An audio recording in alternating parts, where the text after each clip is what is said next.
ఇక్కడ మీరు నిజంగా ఎవరైనా క్రైస్తవులు అనే వాళ్ళు ఉంటే యథార్థంగా భక్తి చేయవాలని మీ కాళ్ళు పట్టుకుని బ్రతిమలాడుతున్నాను. నటించటం చాలా సులభం, కానీ ఒకరోజు మనకు మరణం ఉంది, తప్పించుకోలేం. అసలా కనుక మొదటిగా దేవుడు మనలను ఆయన ఎదుట నిలబెట్టడానికి ఆయన ఒక దినాన అధికారి ఎదుట నిలబడవలసి వచ్చింది. ఆయన ఎదుట మనం నిలబడాలంటే మొదట నువ్వు వాక్యములోను, ఆ వాక్యము నీ హృదయంలోనూ నిలిచి ఉంటే నువ్వు తండ్రితోనూ కుమారుడితోనూ నిలిచి ఉంటావు. రెండవది, నువ్వు ఎవరితో నిలిచి ఉండాలో చూడండి వాక్యాన్ని. హల్లెలూయా, హల్లెలూయా చెప్పండి. హల్లెలూయా, హల్లెలూయా. చదవండి పిల్లరా. యెహెజ్కేలు గ్రంథం 2వ అధ్యాయం 1వ వచనాన్ని మనం బైబిల్లో జ్ఞాపకం చేస్తున్నాం. యెహెజ్కేలు గ్రంథం 2వ అధ్యాయం 1వ వచనాన్ని మనం బైబిల్లో చదువుకున్నాం. నరపుత్రుడా నీవు చక్కగా నిలబడుము, నేను నీతో మాట్లాడవలెనని ఆయన నాతో మాట్లాడినప్పుడు ఆత్మ నాలోనికి వచ్చి నన్ను నిలువబెట్టిను. యెహెజ్కేలును నిలబెట్టింది ఎవరండి? ఆత్మ. రేపు దేవుని ఎదుట నువ్వు నిలబడాలన్నా కూడా పరిశుద్ధాత్మ నీలో ఉంటేనే ఆయన ఎదుట నిలబడతావు. మొదట వాక్యం నీలో నిలిచి ఉంటే తండ్రితోనూ కుమారుడితోనూ నిలబడతావు. రెండవది, ఆత్మ నీలో నిలిచి ఉంటే రేపు జీవము గల దేవుని ఎదుట నిలబడతావు. పరిశుద్ధాత్మ ఉందా? పరిశుద్ధాత్మ భాషలు మాట్లాడుతున్నారా? పరిశుద్ధాత్మ అంటే ఆనందించటం కాదు, భాషలు మాట్లాడితేనే పరిశుద్ధాత్మ ఉన్నట్టు. స్తోత్రం చెప్పండి, స్తోత్రం చెప్పండి. కొంతమంది సంఘాలలో ఈ రోజున మేము చాలా చోట్ల వింటూ ఉన్నాం, పరిశుద్ధాత్మ గురించి చెప్పినప్పుడు రకరకాల వాదోపవాదాలు వస్తున్నాయి. బాగా వినండి అయ్యా, పరిశుద్ధాత్మత పొందినా పర్వాలేదట, పొందకపోయినా పర్వాలేదట. స్తోత్రం చెప్పండి. హల్లెలూయా. అది పెద్ద అవసరం కాదు బ్రదర్, అది అవిశ్వాసులకు సూచకమైనది కానీ విశ్వాసులు కాదు. నిజమే ఆ మాట. అవిశ్వాసికి అది సూచన. ఇప్పుడు నువ్వు భాషలు మాట్లాడుతున్నావు, అతను అల్ప విశ్వాసం అనుకో, అతనికి ఏమైంది? అది సూచన. స్తోత్రం చెప్పండి, స్తోత్రం చెప్పండి. పరిశుద్ధాత్మ రేపు నిన్ను దేవుని ఎదుట నిలబెడుతుంది. ఆత్మ నీలో నిలిచి ఉంటే దేవుని ఎదుట నువ్వు నిలబడగలుగుతావు. ఆత్మ నీలో లేకపోతే దేవుని ఎదుట నువ్వు నిలబడలేవు. మరి పరిశుద్ధాత్మ అభిషేకంతో భాషలు మాట్లాడే వాళ్ళు ఎంతమంది ఉన్నారు ఇక్కడ? అపోస్తుడైన పౌలు ఎఫెసీ సంఘానికి వచ్చినప్పుడు మీరు పరిశుద్ధాత్మను పొందితేనని అడగలేదా? ఆ అడిగిన మాట వాస్తవమైతే ఈ రోజు అది ఆత్మ కలిగిన దైవజనుడిగా మిమ్మల్ని అడుగుతున్నాను, మీలో పరిశుద్ధాత్మ పొందిన వాళ్ళు ఎంతమంది? అన్ని భాషలు మాట్లాడుతున్న వాళ్ళు ఎంతమంది? పరిశుద్ధాత్మ పొందాల్సిన అవసరం లేదా? ఎవరు చెప్పారు? ఆ దైవ సేవకులు ఎవరుంటే స్టేజ్ మీద రావచ్చు. నేను నటించడానికి రాలేదు, షో చేయడానికి రాలేదు. పరిశుద్ధాత్మ పొందవలసిన పని లేదన్న వాళ్ళు మీరు ఎవరంటే చేయొచ్చు. యేసు ప్రభు ఒక మనిషి ఎదుట ఎందుకు నిలబడ్డాడు తెలిసిన? ఈ రోజు నువ్వేదో big degree MA, MCom, MA, LLB, MSc, MTech ఏదో చదువుకొని బైబిల్ ఉన్న పదాలు తిరగతిప్పేసి నీ ఓన్గా మాట్లాడటం నేర్చుకున్నావు. సృష్టికర్త కంటే జ్ఞానవంతుడు ఎవరు ఉన్నారండి ఈ లోకంలో? ఉన్నారా? యేసు ప్రభు మనకేం చెప్పాడు ఒకసారి బైబిల్లో చూద్దాం. చదవండి లూకా సువార్త. బైబిల్ ఉన్న వాళ్ళంతా తీయండి ముందు దయచేసి. కొంతమంది అండి బైబిల్ తెస్తారు కానీ తీరు, వీళ్ళని ముదురులు అంటారు. దేవునికి స్తోత్రం. బైబిల్ తెస్తారు కానీ తీరు వీళ్ళని ముదురులు అంటారు వీళ్ళు. చదవండి లూకా సువార్త 24వ అధ్యాయము 47వ వచనాన్ని మనం బైబిల్లో చదువుకున్నాం. యెరూషలేము మొదలుకొని సమస్త జనములలో ఆయన పేరిట మారు మనస్సును పాప క్షమాపణయు ప్రకటింపబడుననియు వ్రాయబడి ఉన్నది. ఈ సంగతులకు మీరే సాక్షులు. ఇదిగో నా తండ్రి వాగ్దానము చేసినది మీ మీదికి పంపుచున్నాను. మీరు పైనుండి శక్తి పొందు వరకు. యేసు ప్రభువు పరలోకం నుంచి వచ్చే పరిశుద్ధాత్మను పొందమన్నాడా వద్దన్నాడా? యేసు ప్రభు మాట్లాడుతున్నాడు. అంటే చనిపోయి తిరిగి వెళ్లే ముందు అక్కడ ఉన్నటువంటి ప్రజలందరితో నిలబడి మాట్లాడుతున్నాడు. ఇదిగో మీరు తండ్రి వాగ్దానం చేశాడు, అది నేను వెళ్ళి పంపిస్తాను. బాప్తీసానికి పరిశుద్ధాత్మకు సంబంధం లేదు. అయితే బాప్తిసం తీసుకుంటే పరిశుద్ధాత్మ ఉండదు. ఒకవేళ నిజమే అనుకుందాం, మరి అపోస్తులు బాప్తిసం పొందిన వాళ్ళేగా, యేసు ప్రభు పక్కనే ఉన్నారుగా. మరి ఆయన వెళ్తున్నప్పుడు మీరు బాప్తిసం పొందారయ్యా, చాలు ఇక ఆత్మ అవసరం లేదు అనొచ్చుగా. ఇదిగో నేను పైకి వెళ్ళి ఒక ఆత్మని మీ మీదకి పంపిస్తాను, అది పొందు వరకు పొందమన్నాడా వద్దన్నాడా? ఇక్కడ మాట్లాడింది ఎవరండి? యేసయ్యనా అపోస్తులా? యేసు ప్రభు ఏమో పొందమన్నాడు. ఈ రోజున సేవకులు ఏం చెప్తున్నారు? పొందినా పర్వాలేదు, పొందకపోయినా పర్వాలేదు. అంటే యేసు ప్రభు కంటే గొప్ప సేవకుడు అనమాట ఇతను. దాన్ని బట్టి నువ్వు ఎక్కడికి వెళ్తున్నావు అర్థం చేసుకో. సృష్టికర్త మాట తీయడానికి అధికారం లేదు, ఒక మాట పెట్టడానికి నీకు అధికారం లేదు. ఆయన పొందమన్నాడు, పొందంతే. There is no explanation. ఒక్క మాట కూడా. If you want to say anything, that must be based on Bible. Bible మీద ఆధారపడి ఉండాలి నువ్వు చెప్పేది. అక్కడ మాట్లాడింది యేసు ప్రభు. పరిశుద్ధాత్మలో నీవు నిలబడటానికి, నీవు రేపు తండ్రి అయిన దేవుని రాజ్యములు ఆయన ఎదుట నిలబడటానికి ఆయన ఒక అధికారి ఎదుట నిలబడవలసి వచ్చింది. యేసు ప్రభు చెప్తున్నాడు, ఇదిగో నేను వెళుతున్నాను, వెళ్ళి పైన ఒక శక్తిని పంపిస్తాను, అది పొందండి అన్నాడా వద్దన్నాడా? చెప్పాలి. ఆయనకి మించిన సేవకుడు అని ఏమన్నా? ఆయనకి మించిన జ్ఞానం నీకేమైనా ఉందా? ఆయనకి మించిన బైబిల్ నీకేమైనా తెలుసునా? ఆయన సృష్టించినట్టుగా ఒక భూమిని సృష్టించగలవా? ఆయన సృష్టించినట్టు ఆకాశ నక్షత్రాలు సృష్టించగలవా? ఏ జ్ఞానంతో మాట్లాడుతున్నావు? పరిశుద్ధాత్మ లేదని. పొందినా పర్వాలేదు, పొందకపోయినా పర్వాలేదంట. ఆశించ చాలంటే సేవ చేయొచ్చంట.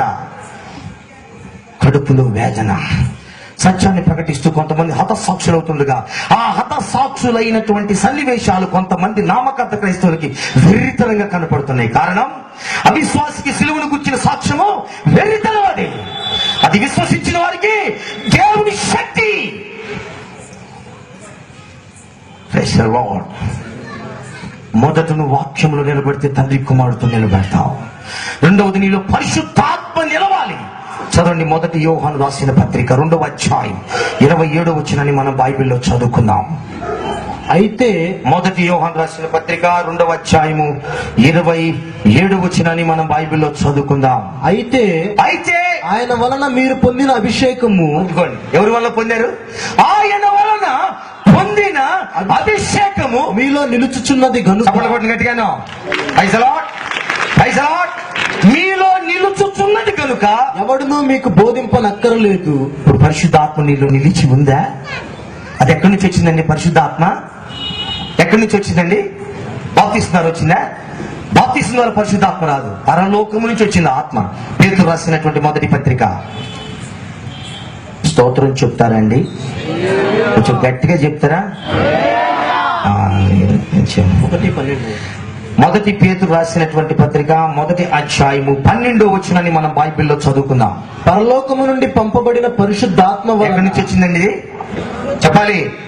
ఇదంతా బైబిల్లో ఉన్న సత్యాలు. పరలోకము నుంచి వచ్చిన, పరలోకము నుండి పంపబడిన ఆత్మ వలన మీకు స్వార్థ ప్రకటించుట ద్వారా, ఆత్మ వలన రాయితో కొట్టుట వలన తలకాయి పగిలెను.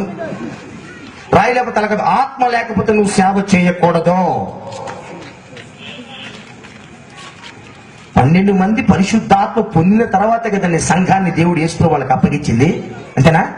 పరిశుద్ధాత్మ వలన సువార్త ప్రకటించాలి. ఆత్మ పొందిన పర్లేదంటే పొందకపోయినా పర్లేదు అంటే యేసు ప్రభు చెప్పింది కూడా తప్పే, కానీ ఇప్పుడు సేవకు చెప్తుంది సత్యం అంట. అది ఎగురుడంట, గొంతులంట, డాన్స్ అంట, ఏంట అల్లరంట, తాగుబోతాళ్ళంట, బట్టలు పోగొట్టుకుంటున్నారంటే సిగ్గు లేకుండా. ఇది వీళ్ళ బోధ. యేసు ప్రభు అంటున్నాడు, పరలోకము నుండి వచ్చింది అభిషేకం. చూడు యవలానందర్ర భాషల, ఇదిగో పరలోకము నుంచి వచ్చింది ఒక ఆత్మ. అది నువ్వు పంపించలేదు, నీవు తయారు చేయలేదు, నీ జ్ఞానంతో దాన్ని సృష్టించలేదు. ఎందుకు మాట్లాడుతున్నావు నువ్వు? మరి పరలోకం నుంచి వచ్చిందని బైబిల్ చెప్తుందిగా, నమ్ము.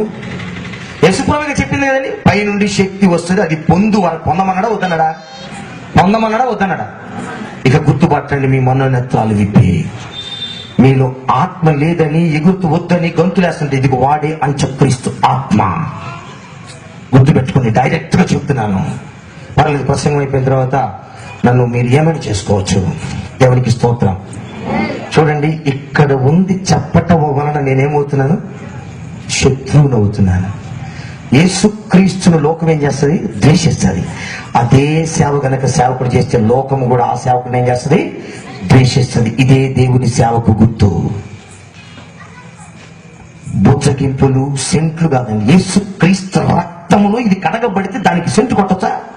తుస్సని యూస్లెస్ పర్సన్స్, యూనో, పరిశుద్ధత తెలియనటువంటి అనాగరికులు, లెంబాడీస్ మా సంఘానికి వస్తారు. లేచి నిలబడమ్మా, అది కాక నిలబడి ట్రైబల్ ఏరియాలో పుట్టి తెలీదు, ఆమెకు చదువు రాదు, లంబాడి వాళ్ళు రైసల్లా. ఇప్పుడు పరిశుద్ధాత్మలో భాషలు మాట నేను చెప్పాలి, అయిపోతుంది. నాలుగేం తెలుసు అసలు పరిశుద్ధాత్మ అంటేనే తెలియదు. లిపి లేని భాష, లంబాడి భాష. అలాంటి వాళ్ళు ఈరోజు నా దేవుని మందిరాలకు వచ్చి ఎగురుతుంటే కొంతమంది ఏం చెప్తున్నారు తెలిసిన, ఏంటా ఎగరటం సిగ్గు లేకుండాను స్టైల్ ఇలా కూర్చొని జనరల్కి వెళ్ళాలి. కానీ సునీని నేను గద్దిద్దాం అనుకున్న స్టేజ్ మీద కూర్చోలేసినందుకు జాగ్రత్త, ఇది దేవుని సన్నిధి. మీరు ఆడుకోవటానికి ఇది స్టేజ్, ఇది డ్రామా నాటకాలు కాదు. ఇక్కడ విన్న మీరంతా రేపు దేవుని ఎదురు నిలబడితే మేమేనండి మొదటిగా సంతోషించే. చప్పలు పట్టి గట్టిగానే హల్లెలూయా. పౌలు అంటాడు తెలుసా, మీరు స్థిరముగా నిలిచేదా మేము బ్రతికినట్టే అంటాడు. మీరు దేవుని ఎదుట నిలబడటానికి కదండి ఈ మీటింగ్స్, లేకపోతే మాకేం అవసరం. ఇప్పుడు ఇది చెప్పి మీ చేత అబ్బు అని అటు చెప్పి అనిపించుకుని మాట నాకెందుకు, అసలు మీరు రాగలే. దేవుడికి మేము ఆశీర్వదించును గాక. నువ్వు సిగరెట్లు లాగు, బ్రాందీ కొట్టు, చుట్టలు లాగి ఏమైంది, నేను ఆశీర్వదించండి, నేను మంచి వాసన అయిపోతాగా. ఆ దొంగ వ్యభిచారి నయము నీకంటే ఆ లెక్కలో ఆలోచిస్తే వ్యభిచారి చాలా నయం. ప్రజలు చెప్తారా, అది పరిశుద్ధాత్మ నీళ్ళు నిలిచి ఉందా నాన్న? పరిశుద్ధాత్మ అది పరలోకము నుంచి వచ్చిన అభిషేకం, అది జీవము గల దేవుని దగ్గర నుంచి వచ్చిన. యేసు ప్రభు చెప్తున్నాడు, అది పొందు వరకు నిలబడండి యెరూషలేములో. స్తోత్రం చెప్పండి. యెరూషలేములో నిలబడి ఉంటేనే ఆ అభిషేకాన్ని నువ్వు పొందుతావు. ఎక్కడ నిలబడాలో అమ్మ దయచేసి వాక్యం ఉంటారా? నువ్వు ఎక్కడ నిలబడితే అభిషేకం వస్తుంది? యెరూషలేం అంటే అర్థం చెప్తారా? బలి ఇచ్చే స్థలం. పాత నిబంధన పరిశుద్ధులు ఉన్నట్టు యూదులు మొత్తం బలి ఇవ్వడానికి, పాప క్షమాపణ పొందడానికి ఎక్కడికి వస్తారు? పాస్కా విందు చేయాలంటే ఎక్కడికి రావాలి? యెరూషలేముకు రావాలి. స్తోత్రం చెప్పండి. యెరూషలేములో ఏమైంది? ఇస్సాకు బలి అయ్యాడు అక్కడ. ఎక్కడ? మోరియా పర్వతం మీద. ఆ మోరియా పర్వతమే యెరూషలేం. స్తోత్రం చెప్పండి. అంటే బలి ఇచ్చిన స్థలములో నిలబడితేనే ఆ అభిషేకం నీ మీదకి వస్తుంది. హల్లెలూయా.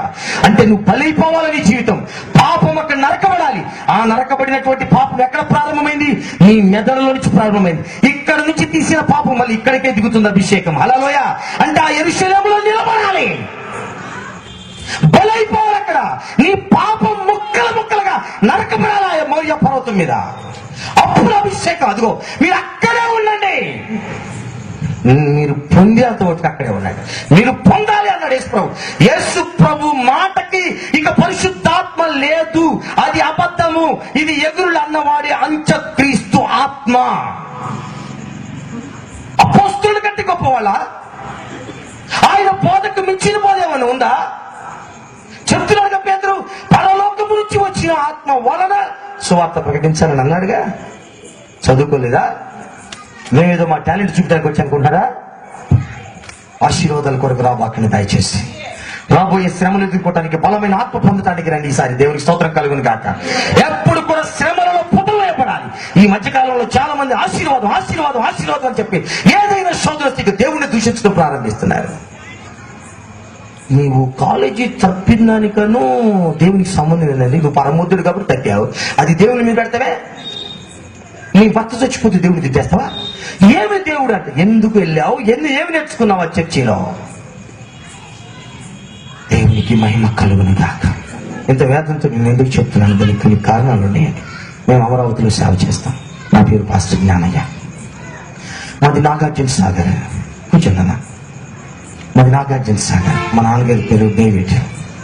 ఆయన వర్క్ ఇన్స్పెక్టర్గా చేసి చనిపోయాడు. మా అన్నయ్య కాలేజీ రికార్డ్ అసిస్టెంట్గా పనిచేస్తున్నాడు నాగరి కర్నూలులో. నా ప్రభు 1993 నవంబర్ 18వ తారీఖు రాత్రి 12:45 యేసు ప్రభు నన్ను ముట్టి స్వస్థపరిచాడు. గతించిన కాలంలో నా జీవితం ఏంటో మీకు తెలుసా? స్తోత్రం చెప్పండి. నేను లోకంలో తిరిగేటప్పుడు బహుభయంకరంగా జీవించిన వ్యక్తిని.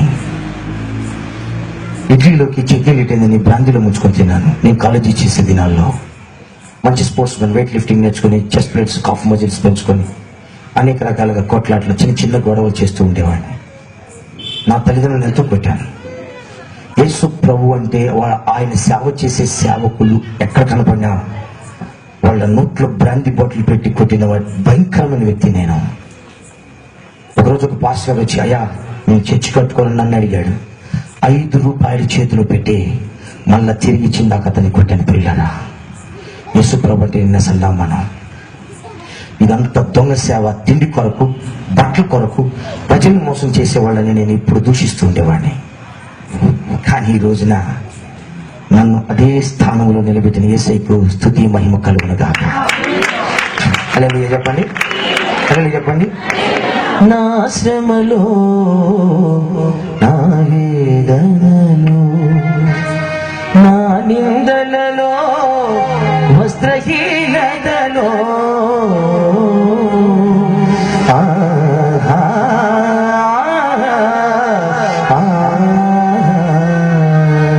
నా శ్రమలో, నా వేదనలో, నా నిందలలో, వస్త్రహీనతలో, నా కన్నీటిని తుడిచితివా, నీ కృపతోనను విడిచితివా.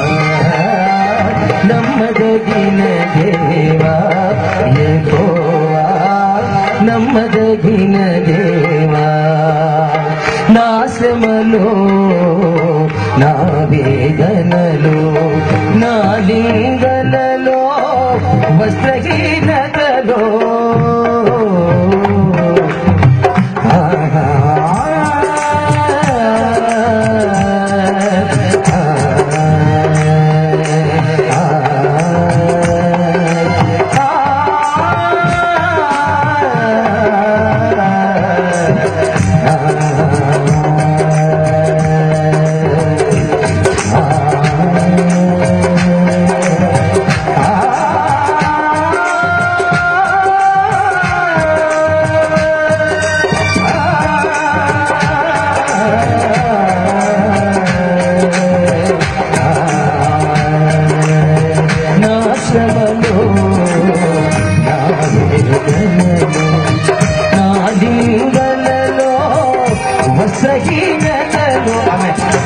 అమరావతిలో ఈరోజు ఈ ప్రాంతానికి రావడానికి ఒకటే కారణం అండి.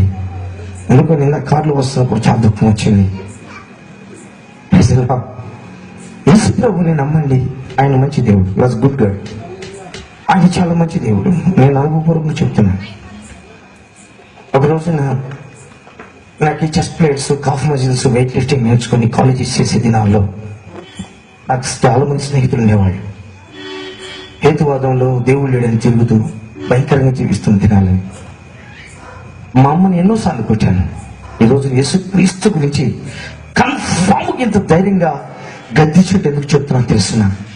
కొంతమందిని చూడలేకపోతున్నాను. పిల్లలు షూట్ చేస్తున్నారండి, ఎక్కడికి వచ్చి కూడా ఏడిపిస్తుంటారు. యేసుప్రభు బైబిల్ పట్టుకొని నా బ్రతుకులో ఆయన దర్శనంలో చూశాను కనుక చెప్తున్నాను. ఆయన చాలా మంచి దేవుడు. అసలు ఆయనకు కోపము, ద్వేషాలు తెలియవు. అసలు ఎంత క్రూరమైన వ్యక్తి అయినా మార్చగలిగిన శక్తిమంతుడు. దానికి ఉదాహరణ నేను. ప్రియులగా పరిశుద్ధ ఆత్మని తెలియదు, భాషలు తెలియదు, ఒక మూర్ఖంగా జీవించేవాడిని. అయితే నా స్నేహితుడు చనిపోవడం ద్వారా మెంటల్ ఎఫెక్ట్ వచ్చింది. మరణ భయం చేత కొన్ని నెలలు పీడించబడి ఏం చేయాలో తెలియక అనేక హాస్పిటల్ మమ్మ తిప్పింది. అనేక రకరకాలుగా భయంకరమైనటువంటి పరిస్థితులు ఎదుర్కోవాల్సి వచ్చింది. ఆఖరికి నా పరిస్థితి ఏమైందో తెలుసా అండి?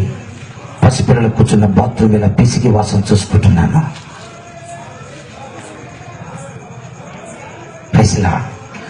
బాత్రూమ్ మీద పిసికి వాసన చూసుకుంటున్నాను. పిల్లగా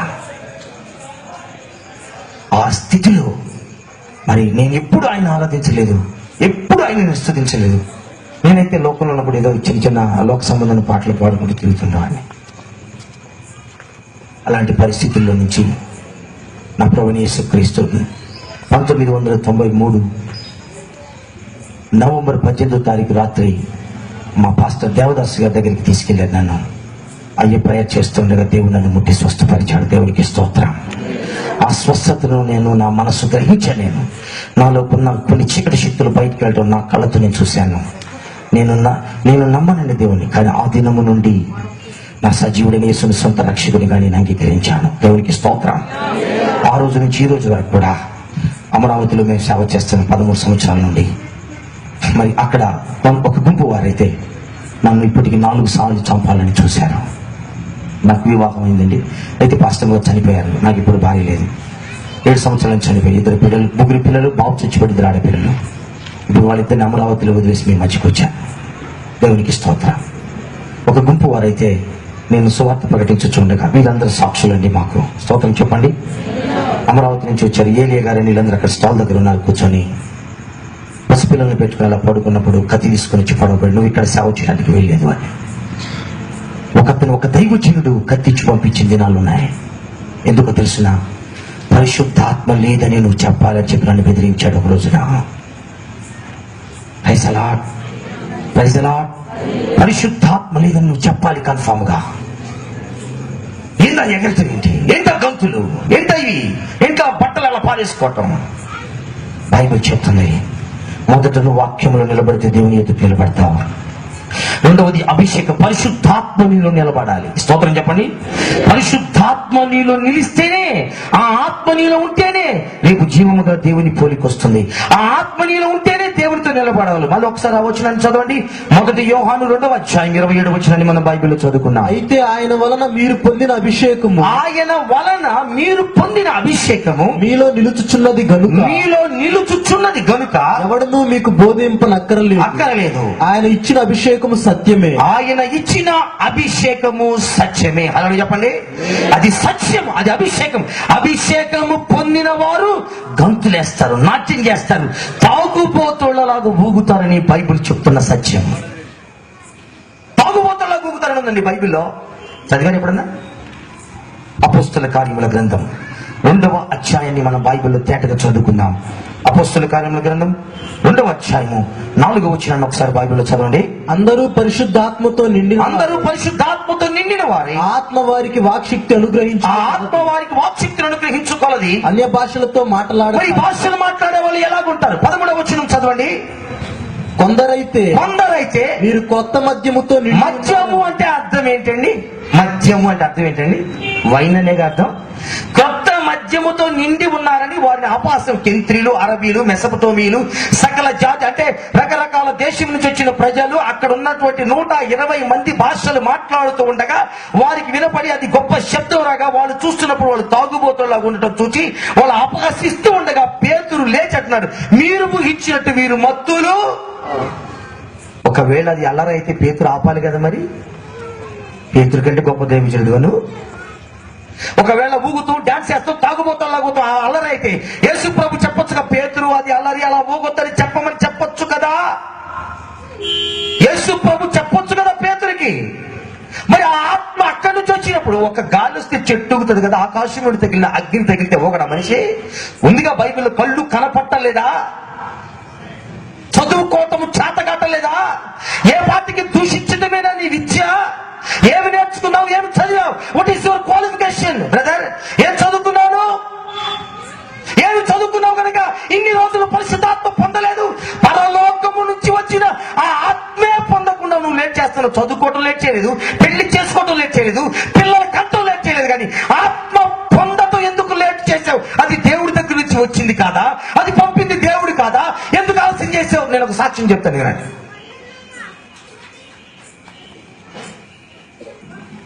ఒక మనిషిని భర్తగా సెలెక్ట్ చేసుకోవటానికి నీకు 5 నిమిషాలు పట్టలేదు. జీవము గల దేవుని అగ్ని ఆకాశం నుండి దిగిన అది పొందటానికి నీకు ఎన్ని సంవత్సరాలు పడుతుంది? యేసుక్రీస్తుని సొంత రక్షకునిగా అంగీకరించడానికి ఎంతేం పడింది? నీ భర్త పర్మిషన్ కావాలి. ఇది కాదు ప్రసంగం అంటే. చిన్నోళ్ళకి వచ్చినట్టుగా ఆశీర్వదిస్తాడు ప్రభు, దీవిస్తాడు ప్రభు అంటే మంచి సేవకుడు కదా. జీవము గల దేవుడి దగ్గర నుంచి వచ్చిన ఆత్మ ఇక్కడ ఎంతమందికి ఉంది? లేదా ఆత్మ? ఓకే, అది అల్లరా? అయితే యేసుక్రీస్తు పేతురు వాళ్ళు అల్లరి చేస్తున్నప్పుడు, పేతురు అల్లరి చేస్తున్నారు దాన్ని ఆపు అని యేసుక్రీస్తు దగ్గర నుంచే వచ్చింది ఆత్మ. మరి ఆయనే చెప్పొచ్చు కదా బ్రదర్, చెప్పొచ్చు కదండి. అపో అది అల్లరి ఎలా డాన్స్ తాగుబోతుల్లా ఊగుతున్నారంట. ఇది సత్యం, ఆత్మ సత్యం, అది అభిషేకం సత్యం, అది పరలోకం నుంచి వచ్చిన వాడు సత్యం. అది పొందాలి. పొందకపోతే దేవుని ఎదుట నువ్వు నిలబడలేవు. నువ్వు తీయాలి చదివావు బైబిల్లో, ఏ సెమినార్కి వెళ్ళావు, 40 రోజుల ట్రైనింగ్, ఏ సర్టిఫికేట్, మోకాళ్ళ సర్టిఫికేట్ ఉండదు.